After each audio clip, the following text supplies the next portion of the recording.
तो cell cycle and cell division, इसके बारे में हम पढ़ाई कर रहे थे। मैंने cell cycle cell division start करने से पहले सेल क्या होता है उसके बारे में थोड़ा सा जानकारी दे दिया था, सेल क्या होता है। इसके अलावा सेल के दो टाइप के बारे में मैंने बेसिक जानकारी दे दिया था। कौन कौन सा था वो? प्रोकैरियोटिक और यूकैरियोटिक। याद आ रहा है? बताओ। मैंने इन दोनों के बारे में जानकारी दिया था। इसके अलावा मैंने ये भी बताया था कि डीएनए क्या होता है, जीन क्या होता है, क्रोमोसोम क्या होता है, क्रोमेटीन क्या होता है। मैंने ये सब बताया था, मुझे ऐसा लगता है। अब हम लोग जब बेसिक जानकारी ले चुके हैं सेल और सेल से रिलेटेड कंपोनेंट का, तो हम इस चैप्टर को पढ़ने के लिए अच्छे से तैयार हैं। ठीक है। हम जानते हैं ग्रोथ और रिप्रोडक्शन दोनों ही सेल के टिपिकल कैरेक्टरिस्टिक है, लेकिन ये ग्रोथ और रिप्रोडक्शन एक ही होता है, that is cell division. Cell division ही इन दोनों चीजों को रिप्रेजेंट करता है, सेल के ग्रोथ को भी और सेल के रिप्रोडक्शन को भी। गॉट इट या नहीं गॉट इट? बताओ। हाँ सर।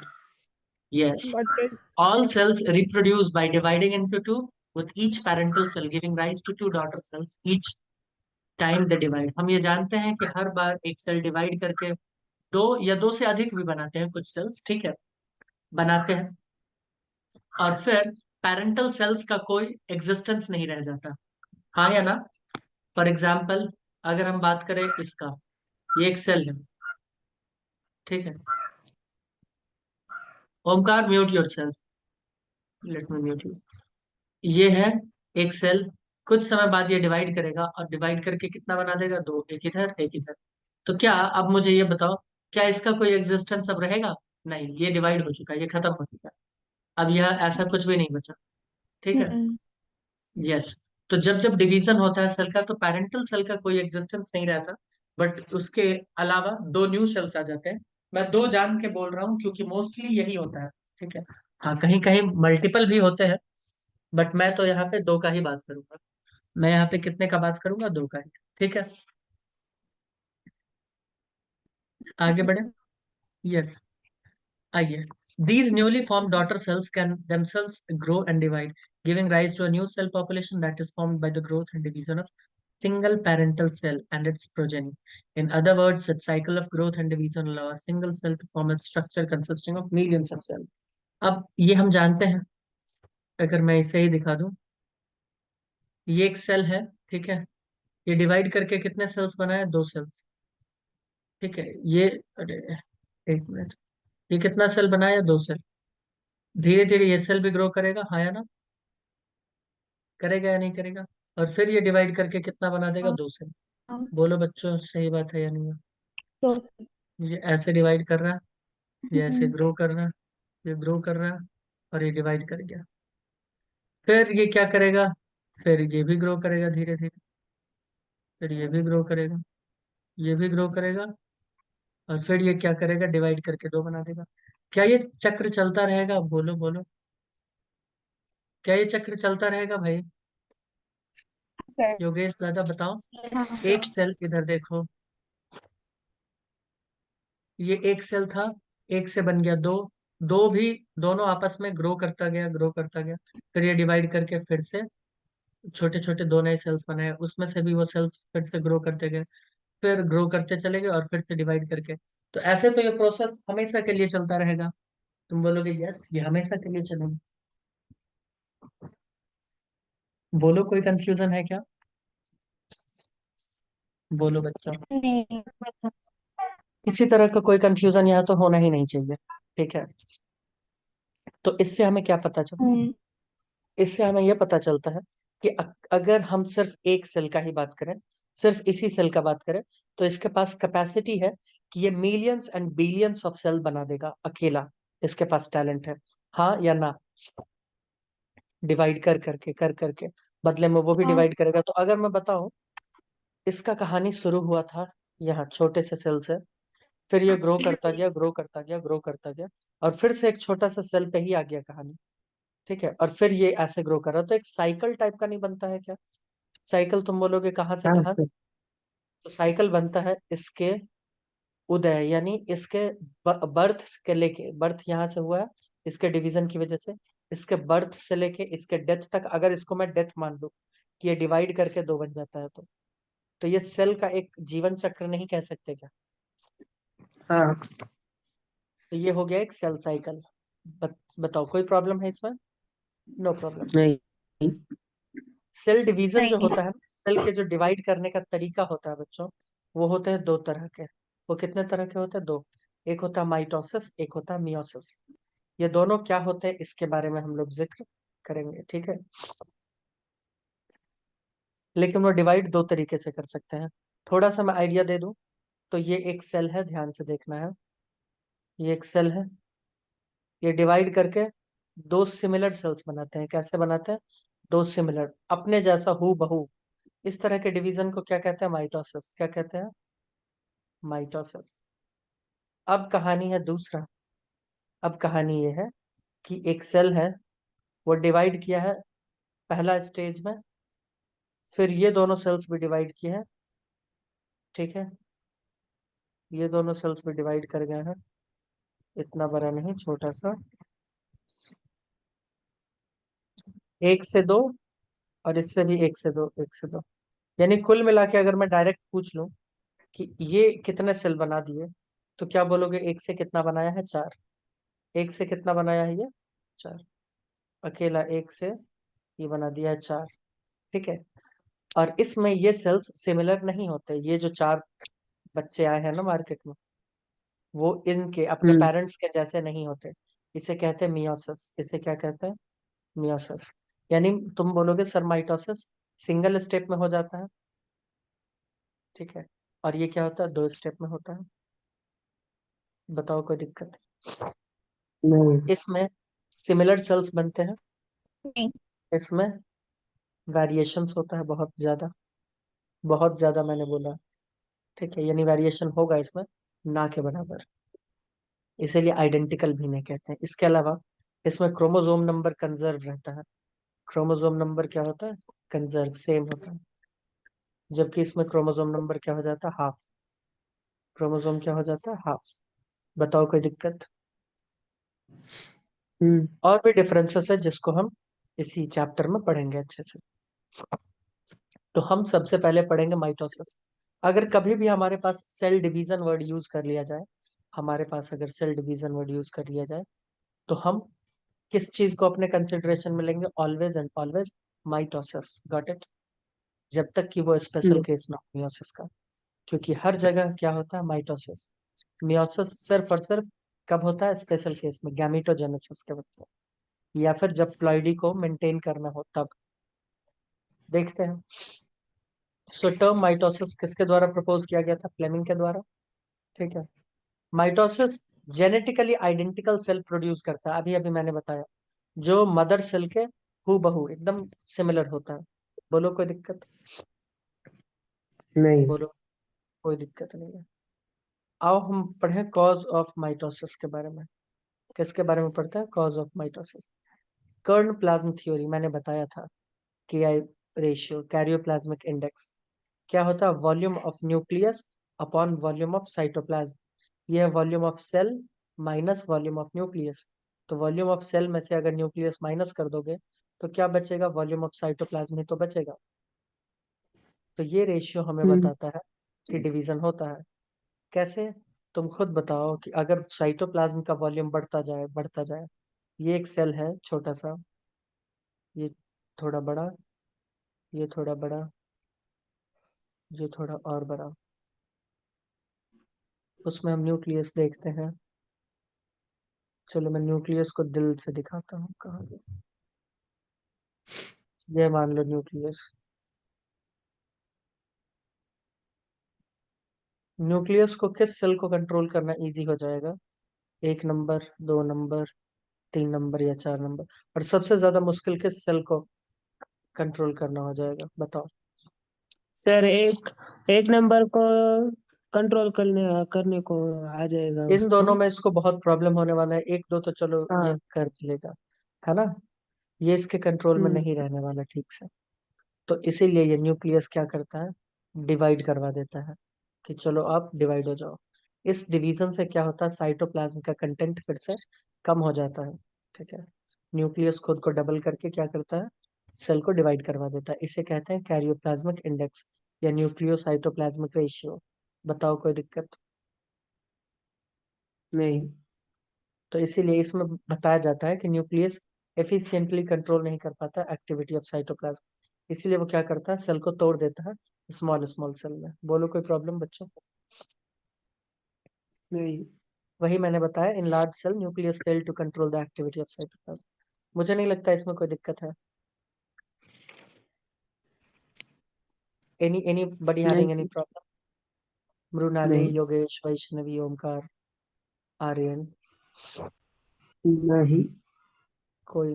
सरफेस वॉल्यूम रेशियो मैंने शायद कई बार बताया है ना। देखो, ये एक सेल है और ये एक सेल है, ठीक है।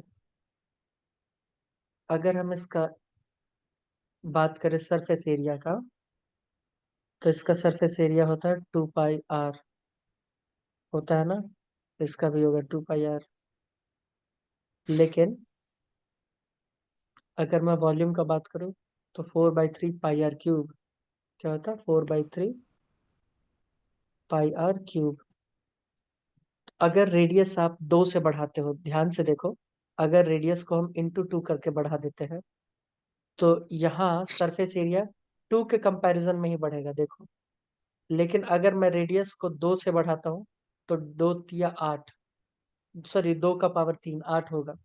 तो ये 8 गुना ज्यादा वॉल्यूम बढ़ जाएगा, देख रहे हो, r क्यूब है। तो मैं ये कहना चाहता हूँ कि अंदर कंटेंट, ध्यान से सुनना, अंदर चीजें बहुत ज्यादा है क्योंकि वॉल्यूम बहुत ज्यादा हो गया है।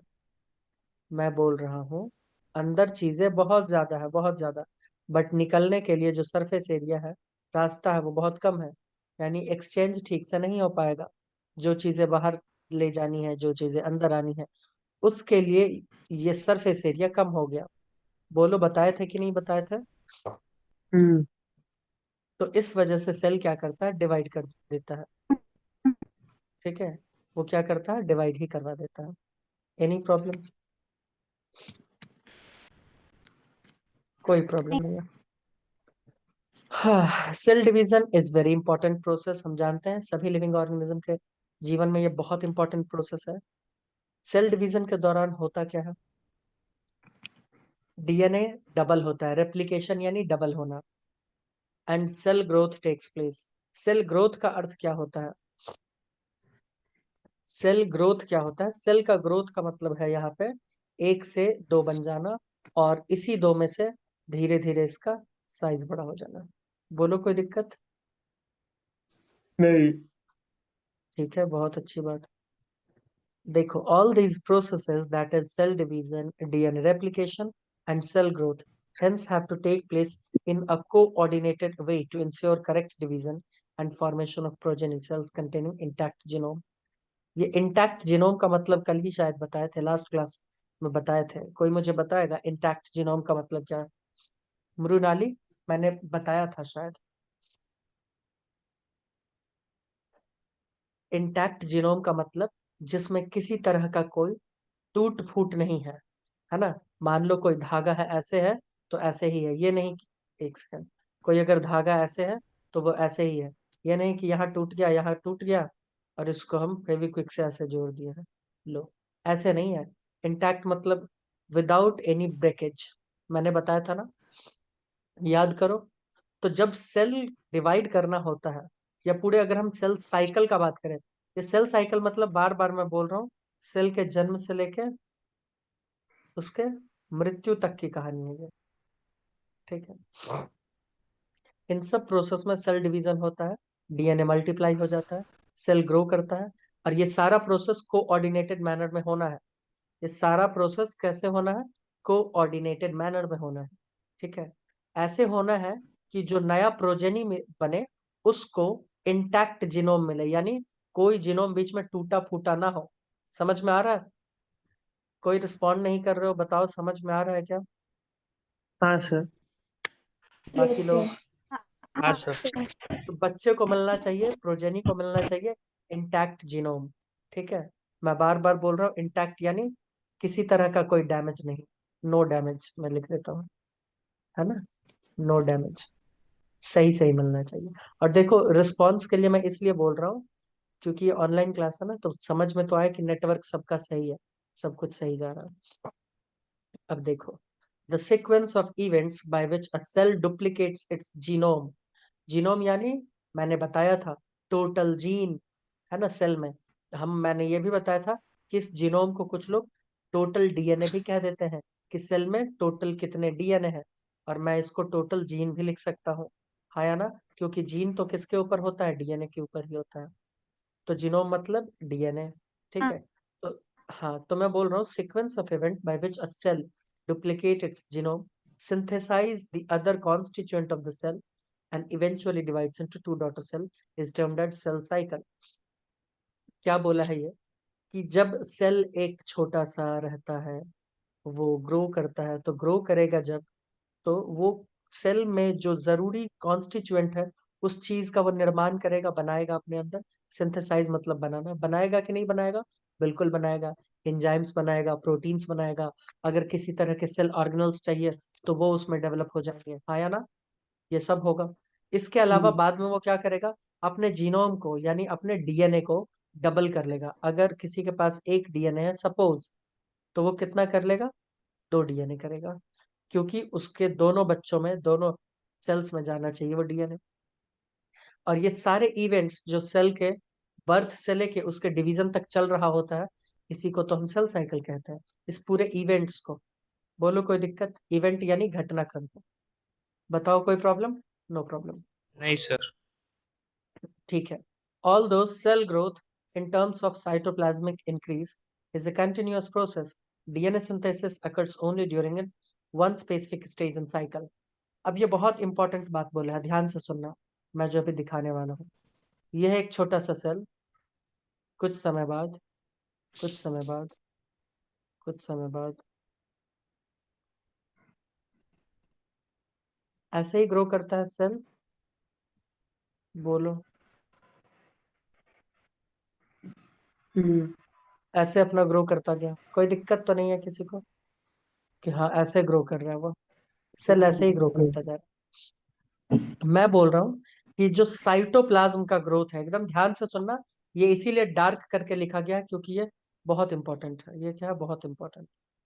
ये जो साइटोप्लाज्म का ग्रोथ है ना बच्चों, यानी साइटोप्लाज्म का कंटेंट का अगर मैं बात करूं, तो ये कंटिन्यूअसली बढ़ता जाएगा। कब से कब तक, एक न्यू सेल से लेके जब सेल डिवाइड कर जाएगा तब तक, सेल के डिवीजन तक ये बढ़ता जाएगा, बढ़ता जाएगा, बढ़ता जाएगा। इसका मतलब तुम ये बोलोगे कि सर हम किसी भी किसी भी इवेंट में देख ले तो साइटोप्लाज्म का ग्रोथ होता रहेगा, तो जवाब है यस। जवाब क्या है, yes, got it.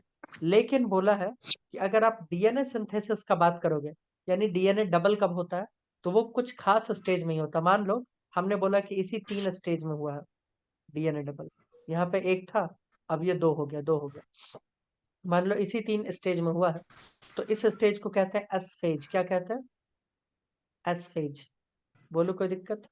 Synthetic phase अभी हम देखेंगे, G1 S और G2 फेज में।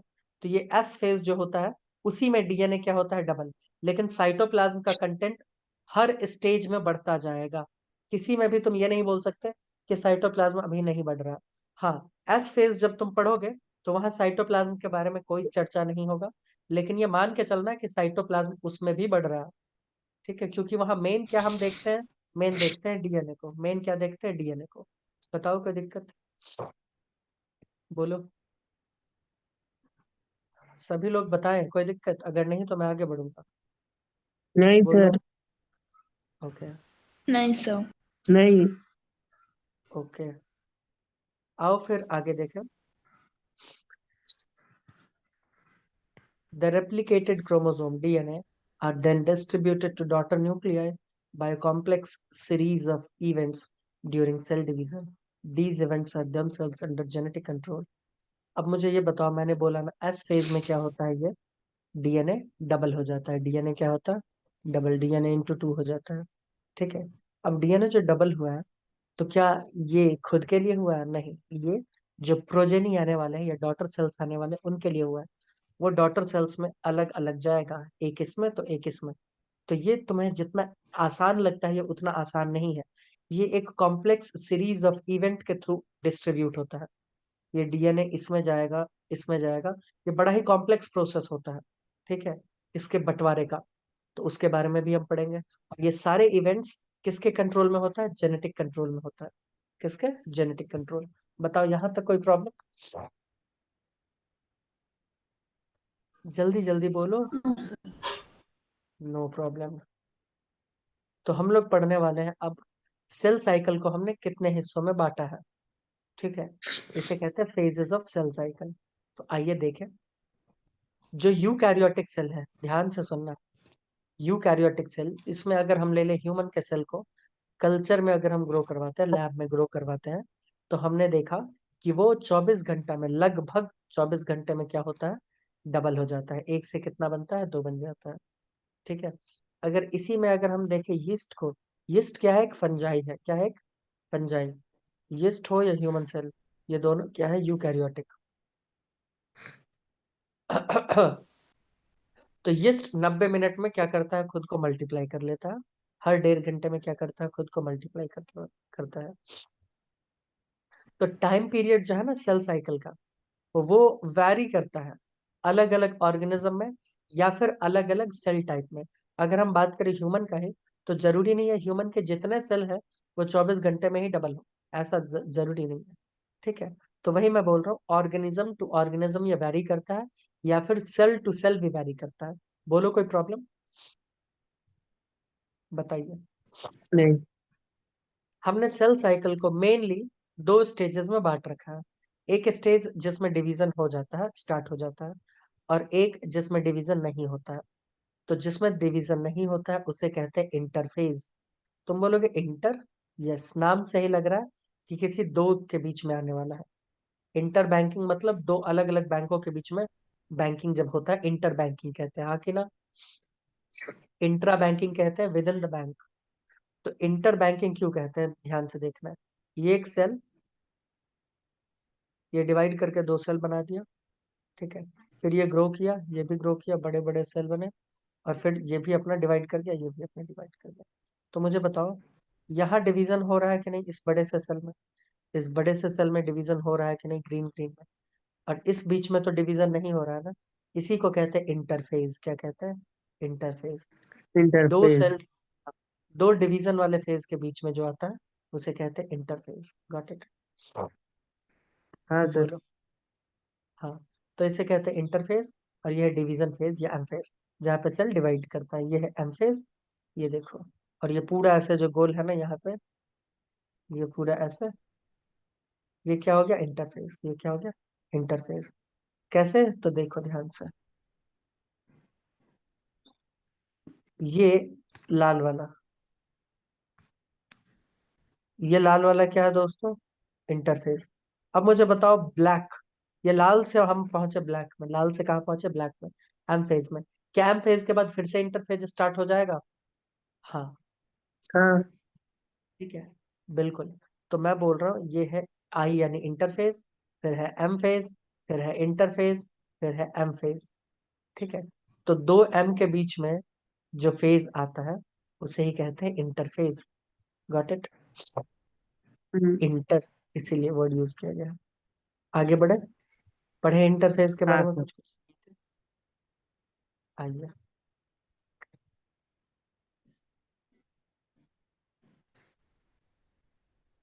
इंटरफेस के बारे में देखो। ये फेज 2 एम फेज के बीच में होता है, जो मैंने अभी बताया। इस फेज में होता क्या है? सेल अपने साइज में ग्रो करता है और खुद को नेक्स्ट डिवीजन के लिए तैयार करता है। क्या करता है? तैयार करता है। अब एक चीज जो बहुत इंपॉर्टेंट है और हमें पता होना चाहिए कि इसको याद भी रखना है, वो ये है कि ये बहुत ही मोस्ट एक्टिव फेज है सेल साइकिल का।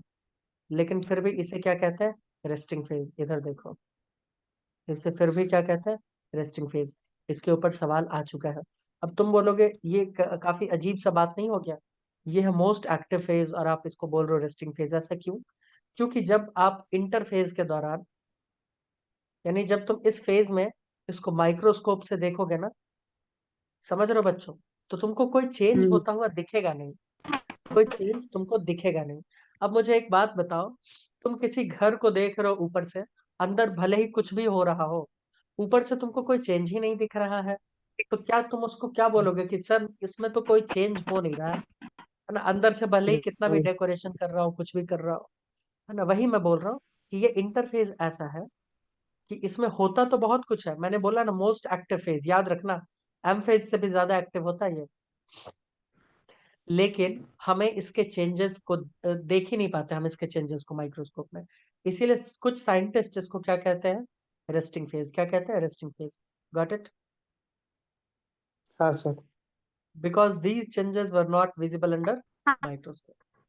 ठीक है, अब ये मोस्ट एक्टिव फेज कैसे है मैं बता दूं। इंटरफेज, अगर कोई सेल 24 घंटा में डिवाइड करता है, तो ये मान के चलना कि 23 घंटा तो इंटरफेज ही होने वाला है, और 1 घंटा क्या होगा? M phase. क्या होगा?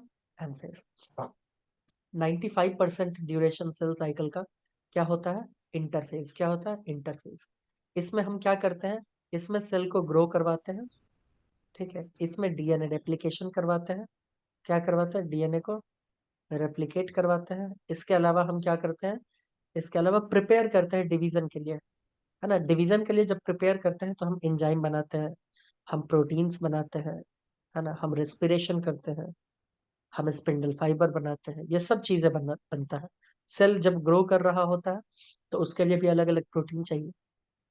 तो क्या ये सब चीजें बिना मेटाबॉलिज्म के हो जाएगा? मेटाबॉलिज्म यानी ओवरऑल रिएक्शंस करेंगे ना लिविंग सिस्टम, क्या बिना रिएक्शंस के हो जाएगा? नहीं होगा ना। बट ये सब चीजें जो हो रहा है ना, ये हम नहीं माइक्रोस्कोप में देख ही नहीं पाते, ये सब चीजें हमको दिखता ही नहीं है। इसीलिए कुछ साइंटिस्ट इसको रेस्टिंग फेज कहता है, लेकिन ये क्या है? Most active phase. याद रखना, ये इसके ऊपर सवाल नीट में पूछा जा चुका है, ठीक है? तो मोस्ट एक्टिव फेज और रेस्टिंग फेज, बोलो कोई प्रॉब्लम?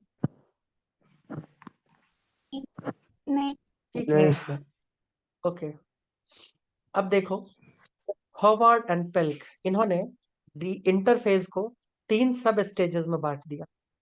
ये 3 सब स्टेजेस में बांट दिया। अब मैं एक बात बता दूं, ये जो स्टेजेस हम पढ़ने वाले हैं, ये स्टेजेस का कोई बॉर्डर लाइन होता नहीं है। जैसे कि G1, S और G2, ऐसा नहीं है कि अचानक से तुम बोलोगे अच्छा सर आ गया, एस फेज में आ गया, है ना, अच्छा G2 में आ गया, ऐसा नहीं होता। यहाँ कोई बॉर्डर लाइन नहीं है। हम ये G1 या S या G2 किस आधार पे बता रहे हैं? हम बता रहे हैं इवेंट्स के बेसिस पे। किसके बेसिस पे? इवेंट। हम जो माइक्रोस्कोप में देखेंगे कि अच्छा अभी ये इवेंट स्टार्ट हो रहा है, तो हम बोलेंगे अच्छा ये वाला चल रहा है। ये इसके रिगार्डिंग कोई इवेंट होगा तो हम बोलेंगे ये चल रहा है। इसके रिगार्डिंग कुछ होगा तो बोलेंगे ये इवेंट चल रहा है। Got it? हम्म। तो जनरली जीवन फेज या गैप फर्स्ट फेज को हम देखते हैं कि डीएनए सिंथेसिस, एस मतलब डीएनए सिंथेसिस, है ना? इस सिंथेसिस से पहले वाला जो इवेंट, जब तक सिंथेसिस स्टार्ट नहीं हुआ है, यानी डीएनए डबल होना स्टार्ट नहीं हुआ है, उससे पहले वाले इवेंट को क्या बोलोगे? Gap first phase. क्या बोलोगे? Gap first phase.